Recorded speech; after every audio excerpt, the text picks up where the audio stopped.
What's up, everybody? Welcome to our Twitter news story of the day. Of course, brought to you by No Negations, who sponsors this segment for every show. And for this one, we've been very United Kingdom heavy. I think in the past we've talked about the London Marathon. We've talked about the royal family and whatnot. Today we're keeping it here in America, and we're going to everyone's favorite spot in the good old United States of America, Detroit, Michigan. Yeah, that's Gar's team. The good old. You were born there? I was born there. Oh, yep. Shout out. Nice. Motown. Nice. All right, so the Motor City. Motor City. Horrible city. Horrible city. It's actually there's Dying. one area in Detroit I will say that is actually pretty fun. Near 8 the Mile? stadiums. No, I've been there. I've been Really? to 8 Mile. It's scary as hell. I bet. There's just it's so abandoned. There's factories and everything. Yeah. It's so abandoned. But I've been to the neighborhood he grew up in. We just drove through it just to say we did. It was pretty scary. Creepy. I think it used to be called, I'm dead serious, this is going to sound funny, but it was the Paris of America. This was back in the 1800s when it was thriving and everything. Obviously that's not used now. Yeah, but definitely I not. think originally, yeah. I mean, even Motown, during the Motown days, Detroit was booming. Yeah. All right. I lived in 12 Mile, I believe. Well, someone who was also booming in Detroit was Albert Pujols. Hit his 2000th career run batted in the other day on a home run at Comerica Park, and it was caught by a Tigers fan, Eli Hides. And the tradition is when there's a home run of significance or any type of equipment significance caught by a fan, the player will normally want that. And being that Pujols just became the third to officially drive in 2,000 runs, fifth altogether. For some reason, they don't count Babe Ruth and another guy just because RBI wasn't a stat, but they're able to track it. So altogether, he did something that 5 people who have ever played baseball have done. And they thought maybe he'd want the ball. They definitely got to have it authenticated, and it'll either go to Pujols or Cooperstown in the Hall of Fame.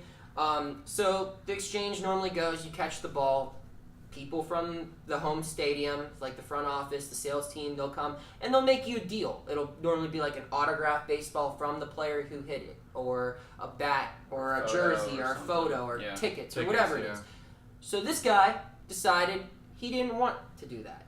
He decided it was his baseball, which it was, he caught it, and that he was going to hold on to it, and he left the game with the ball. He didn't go about it. And normally that wouldn't be a big story, but I guess because of the significance of the ball and the route that the Tigers employees took to have him try to give up the ball became a problem. You want to talk about this more, Tigers fan? Yeah, well, I personally would, I guess he said he was upset with the way the people were handling the whole thing. Did you read about how they did it?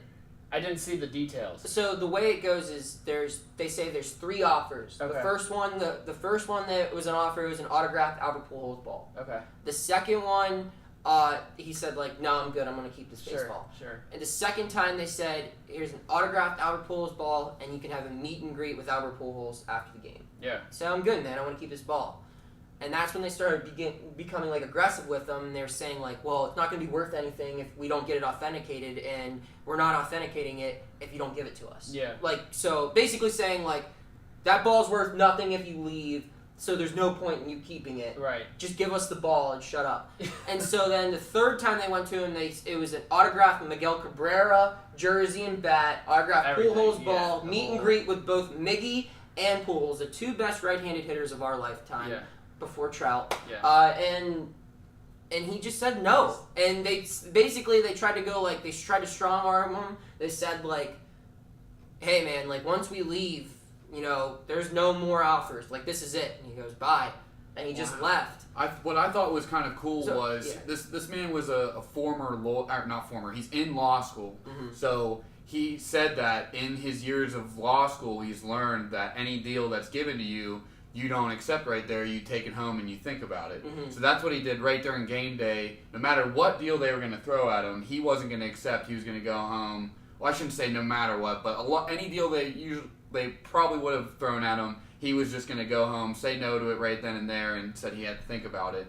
But a lot of, what are they called, authenticators? Authenticators. So they were livid watching this man leave the game because that's the number 1 no-no. Well, you can't prove that that's the ball. Yeah, exactly. He could go home and switch it out and say it. So all of them were livid, and that's where you got them saying like that ball is going to be nothing once you leave the stadium. Well, clearly the ball still means a lot. You could tell which ball it will be, but he wants to give it to his newborn kid that hasn't even been born Yeah, it's yet. on the way. Yeah, so and someone said that I think that kid would much rather have like an autographed. He wanted to give it to. I thought he wanted to give it to like his brothers. Like he said it was either gonna be for his brother, for like who is a diehard Angels fan. Yeah, Pujols. Or no, Cardinals fan. Yeah, and Albert Pujols obviously hit a lot of those runs batted in as a Cardinal. Yeah. Or he was gonna give it to his son, who was on the way. About to be born. Yeah.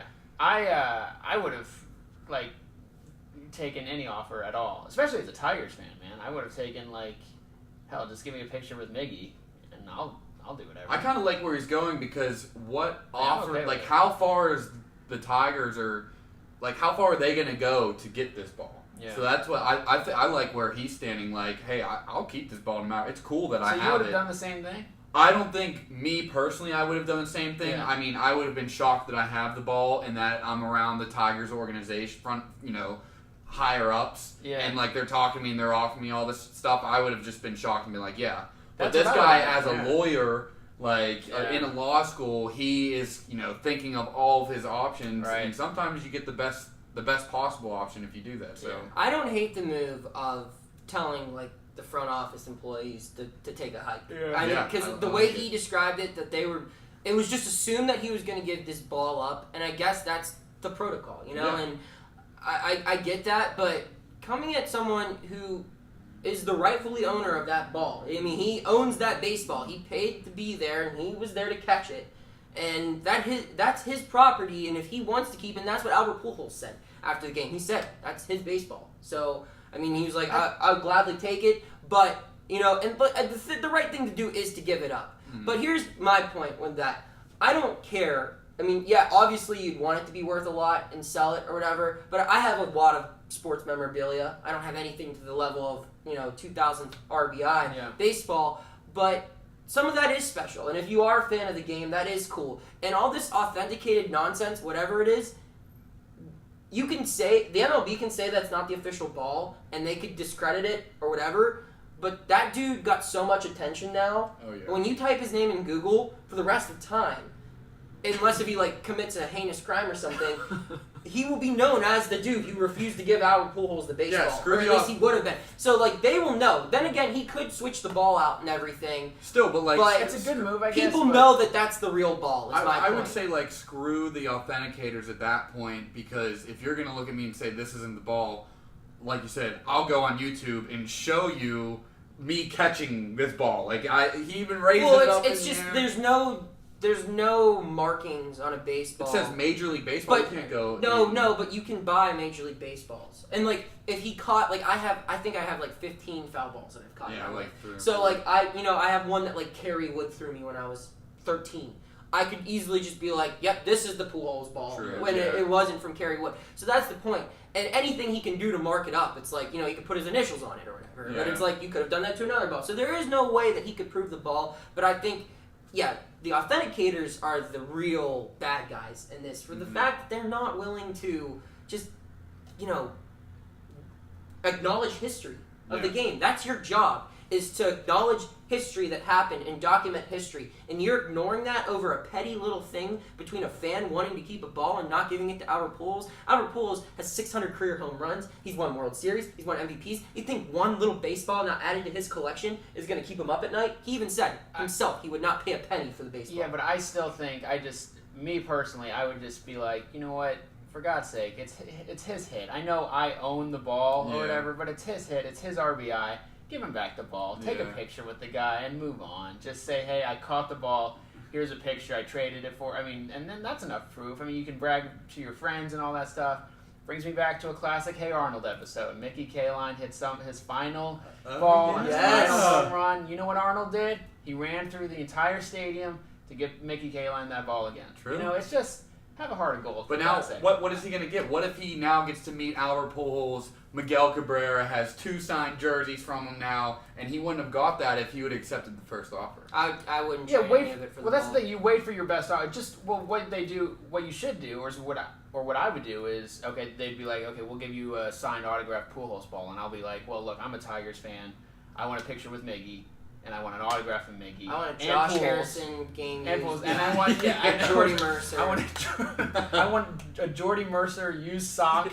Screw this ball. Give me a Jordy Mercer jersey. No. You have to customize those. I mean, I would be polite about it, but I'd be like, look, I want this, and then I'll easily give up the ball. Not me. Would not give it up. I'm team this guy because everyone can say, oh, it's not authenticated or whatever. Everyone knows that's your baseball. And it might not be worth anything, but baseball's a game that's huge on history, and you have a huge piece of it. One of the best right-handed hitters of all time. You have that ball, and now everyone knows the story behind how you didn't back down to the man to get that ball. So, also it's just because Albert Pujols hit a lot of home runs and drove in a lot of runs against my Pirates. So that's why I wouldn't say it. But that's our take on the Twitter news story of the day. So good job, Eli.